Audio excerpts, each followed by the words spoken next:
Hi,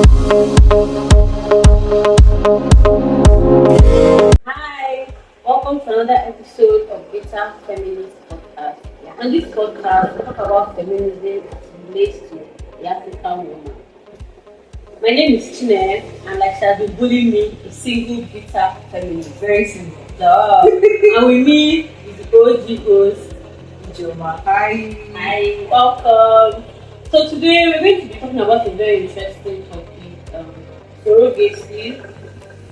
Yeah, we'll be looking at it through the lens of is it an exploitation of women, or is it a revolutionary idea to help women? So IJ, what do you think? Okay, in most episodes, Tend to agree with us, obviously. about consent, nuances of consent, we are almost always on the same page. But this one is going to be more or less like a debate, because I think it is a revolutionary idea, and Chineye has an opinion against that. So, Chineye, what do you think? Let me throw back the question to you before I answer. Why do you think that it is more of an exploitation than a revolutionary idea? Yeah, let me say that I'm not against surrogacy in principle. I mean, it's a great idea when you think of it in theory. But in practice, you realize that there are a bit of dark corners that we do not talk about. We're only talking about the miracle of a woman who is unable to have her own children, maybe via medical reasons, or simply women who do not want to put their bodies through, the rigors of pregnancy and childbirth. Having the ability and capability to outsource that burden to someone else. I mean, it sounds great, but my argument against surrogacy is from the angle of we live in a patriarchy.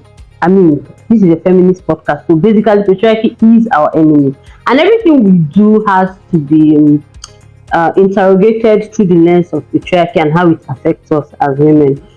Under the patriarchy, one of the things that has been used to oppress and subjugate women is our biological functions of being the part of our species that furthers the lineage. We are the ones that get pregnant, bear children, and go beyond that to nurture and raise those children. So pregnancy is one of the tools. I mean, it's biological. You decide when you want to get pregnant. For many women don't have that power, but from the angle of you being a grown woman, you decide when you want to get pregnant. So it seems like it's a choice. But we live in a society that is structured against that choice. Pregnancy for me is one of the most, for everybody really, is one of the most vulnerable times in a woman's life. You get, there are a lot of risks associated with being pregnant. And so when you outsource this pregnancy to other women, you understand that we are not winning the patriarchy here. What we are simply doing is, I think surrogacy is individualistic feminism.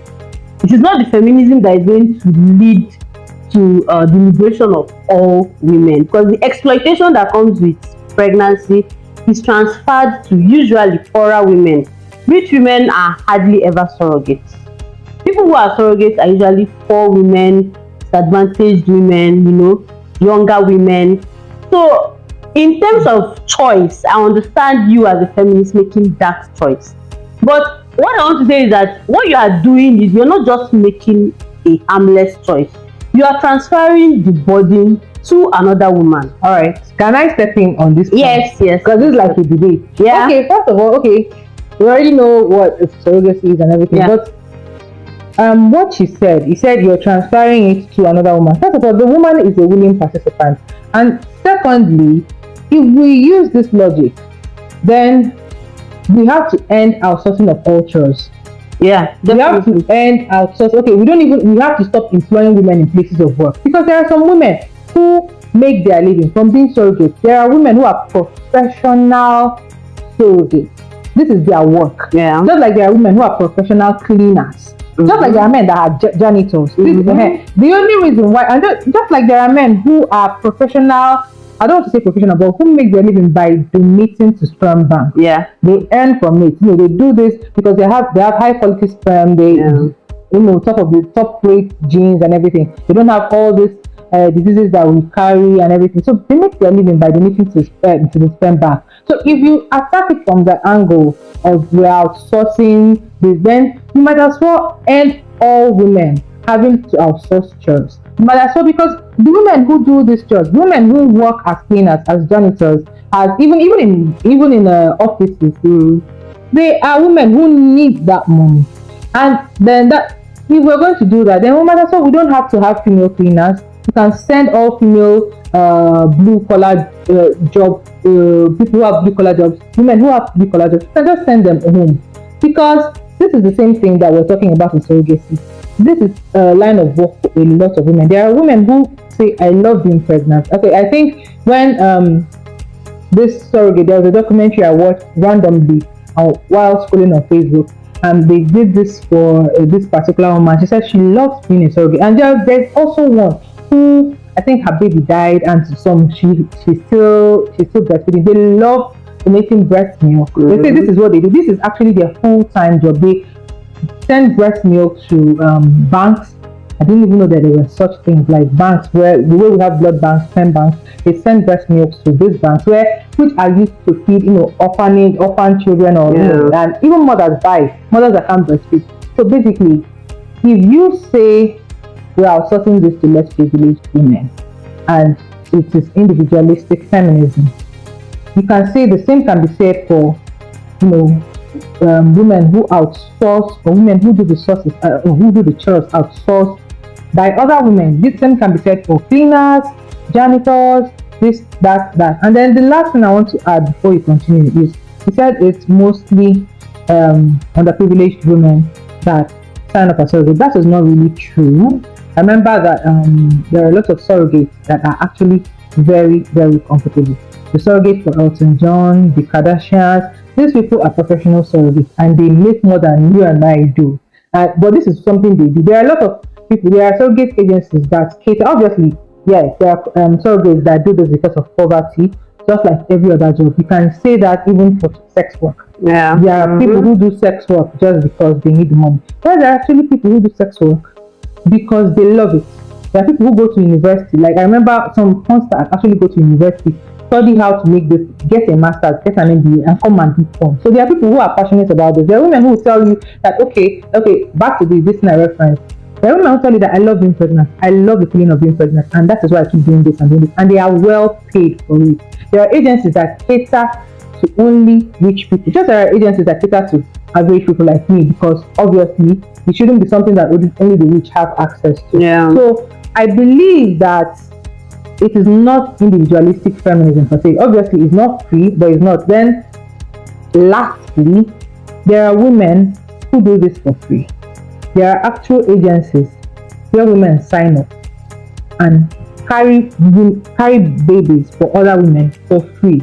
There are people who even donate their body. I remember when my mom was trying to get, my parents were trying to get pregnant. My aunt altruistically said, oh, you know what, I'm going to carry this. If you people can do this IVF, I know you might not want to carry, or if you carry, my miscarry, let me carry it. And she was, and I still think she is richer than us. She wanted to carry the baby. So there are people, and this was way back in 2006, 7, when it wasn't really a huge thing in Nigeria. People would have looked at her as a single. If you had found out, if you had worked out, people would have looked at her like a single. She was single then, a single mother. But she was willing to do it to make my mom happy. Unfortunately, it didn't pan out, and not because she was ready, but it didn't pan out.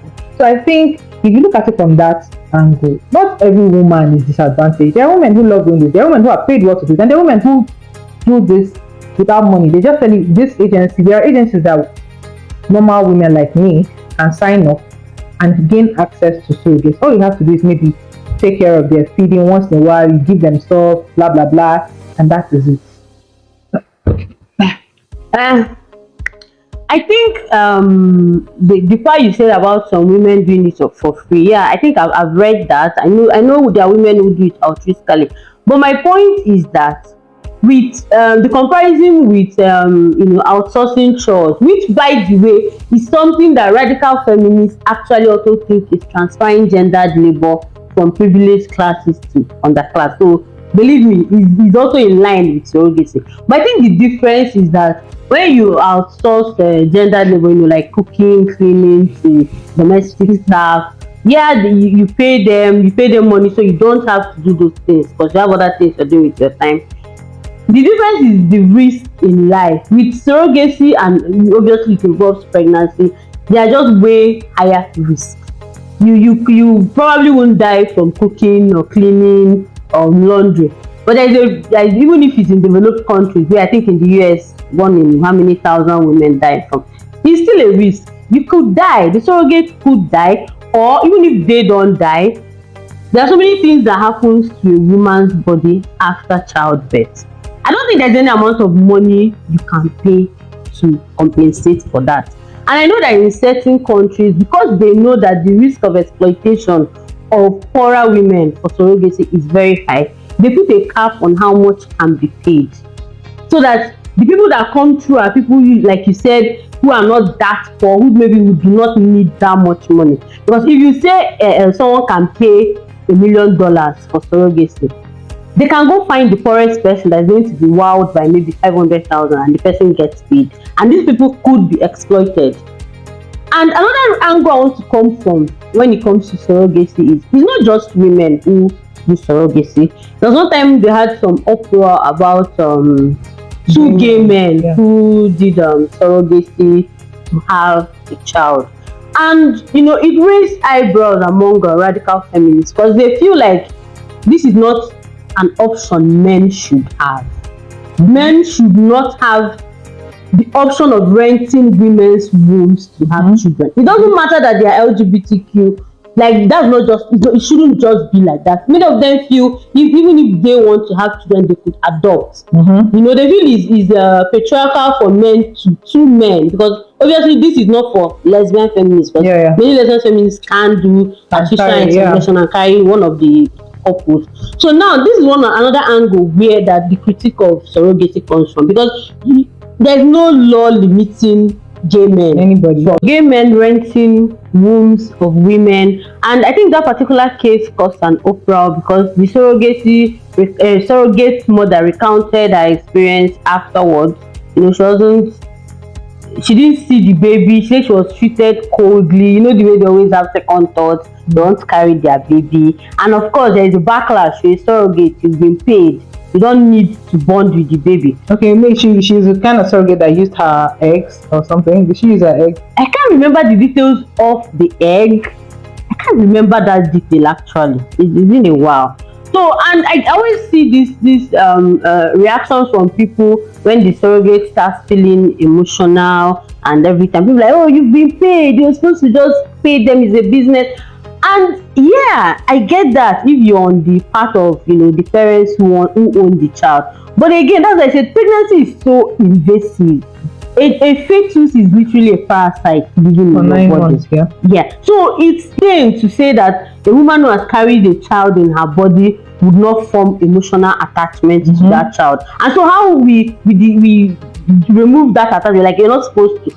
Like, there's no aftercare. Simply because you were paid. You were paid money. So these are some of the things I think are valid criticisms of how we approach surrogacy. And I also feel like it also emphasizes the idea that women's bodies can be partitioned out. This part is for sale. Your body is available for some. I feel somehow at some part of my body, my head thinks it encroaches on the whole body autonomy. And I understand you paid for it, but still, can you really pay for somebody's body?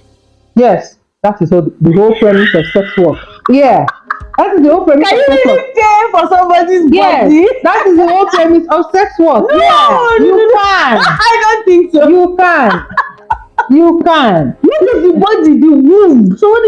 Yes. You can pay. There are people that are paying, that are getting paid for selling their kidneys. This one is renting. So it's temporary. It's temporary. You still own your womb. You can carry 50 babies afterwards. I think there are valid points that you made, and I think because surrogacy is relatively new, it needs some structures, it needs some laws. Actually, not just structures, it needs some laid down laws. We have to pass strict laws so that the women won't be exploited. Like what you said, there has to be a cap on how much is paid.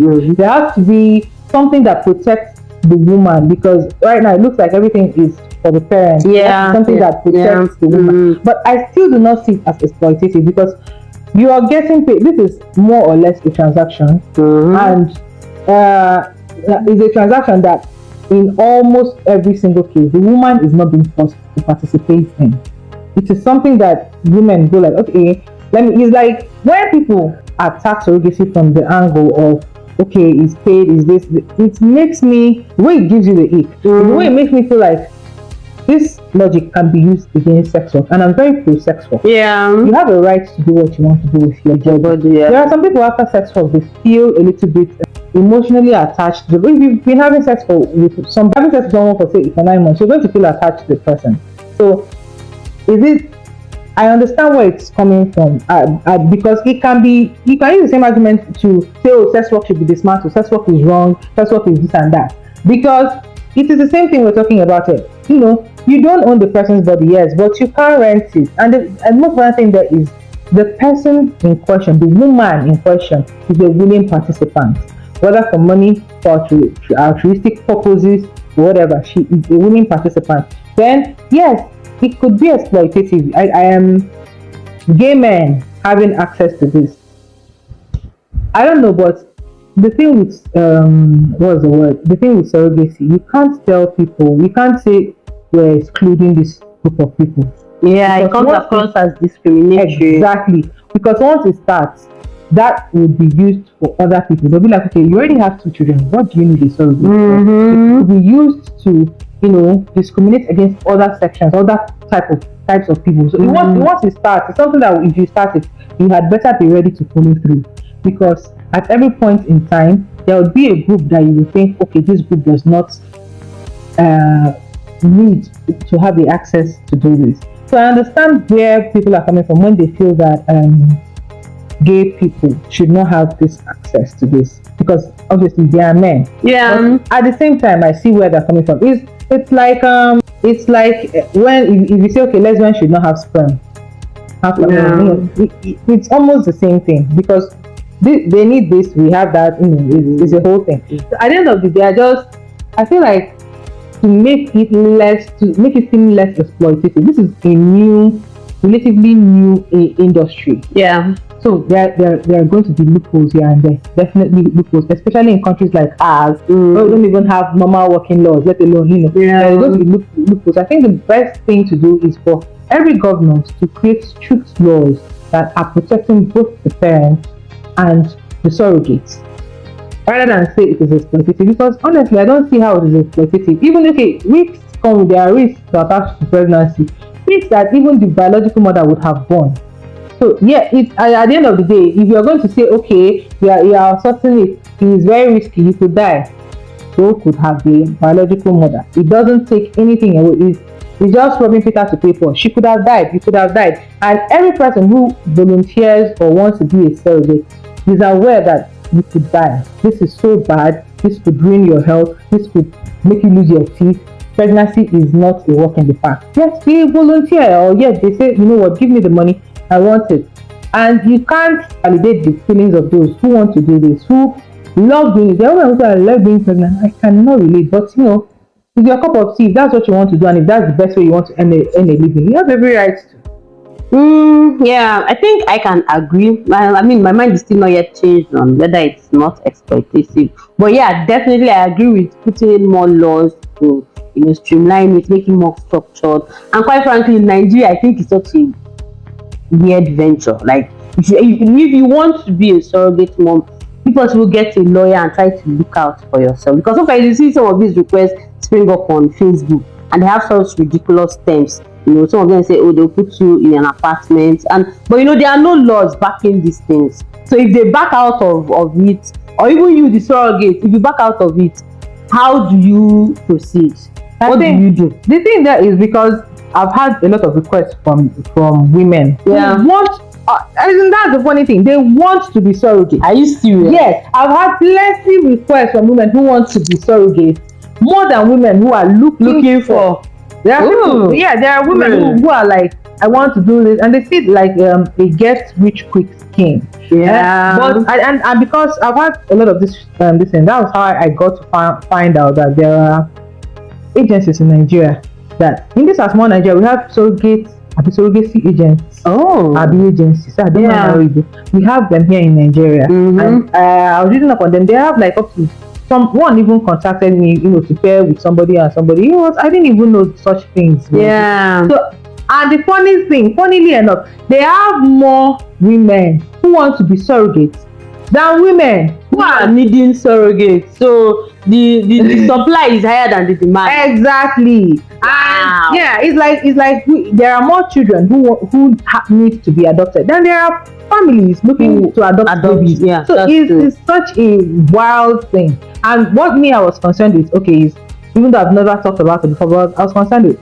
this agency because they have to make money somehow. Yeah. They're collecting a percentage from both the parents, from both this thing, but at least they serve as go-between so that each party will not get ripped off. Will not carry the baby and they run away and be like, I'm attached to the baby. Exactly. And at the same time, the parents will not renege on this because there are some people that come and tell you, me and this person, I've seen one of those posts on this world. Yeah. Me and this person, we had an agreement that they'll pay me 1.2 million. They paid me 700,000. I gave birth to the baby. They carried it and they not give me balance. So this is the advantage of going through an agent or be an agency because you get your full money. Yes, the agency is going to take a whooping sum out of it. But if you're supposed to pay 1.5, the agency might take. They are very greedy. They might take as much as 400, 500. Yeah. But at least you know that 1 million that is remaining is your own, and you will get it. You will get it, and then they also provide. Some of them provide through the parents. They provide accommodation after care, at least for 3 months after you've had the baby and everything. So I would say if it's something you're looking forward to, I don't think it's exploitative. Gina does, but I don't. I think it's really helpful. It's a revolutionary idea. It's something that is helpful to both parties because this party, you're giving a gift of a lifetime to these people. Never mind that it's paid for, but you're giving a gift of a lifetime to this people, and you're getting something in return. By be getting the warm feeling of being a helper, by be getting money that can save you, for the short run or in the long run. So I think it's something you're giving them something invaluable, but you're getting something in return. Might not be the same worth, but you're getting something in return. So I think the best thing is to make sure you're going through an agent or you have a lawyer. I won't even say a lawyer because most women who want to do this, especially in this part of the world, are poor. They're not doing it for exactly. They don't have money for lawyer. So if you tell them go and get a lawyer, just make sure it's best you just go through an agent. They'll sort all those things out, and then at least you have small money at the end of the day. You'll be taken care of. Some it go as far as providing 3 months after care. Some go as far as providing 6 months after care. And that is it. Yeah, I mean, if you wish, like I said, everything, if something you think you want to do, you really just try to look out for yourself. Really, I do think it's exploitative. That's why I'm saying look out for yourself so that you do not get exploited. Yeah, because obviously nobody else is going to speak up for you. So, and luckily for us in Nigeria, we don't have that wahala of gay men trying to. No, that's not a current problem for us. That's not for us. Yeah. It's only white people. The case I cited is in the US. Yeah. So you won't feel a kind of way. Yeah, that you're giving men children. They don't deserve it. No, they don't. No, for real. Like this should be an episode. Men don't deserve children. Like what Boris will do? Men do not. This is just a sore point for me. Men don't deserve. I wasn't even saying it. I don't want to get worked up. Men don't deserve children. At least, you're giving it to. There's a woman involved. Hopefully, she's using her own egg so that she'll feel attached to the baby. Yeah. So that's it. This was a fun episode. I think more of like opposing. Yeah. Okay, thank you for watching. This was very fun to shoot. And we didn't even pre-plan any of this. No, these were like off the top of the head. Let's talk about it. Cheers to feminism. Thank you. I'll see you next episode. Bye.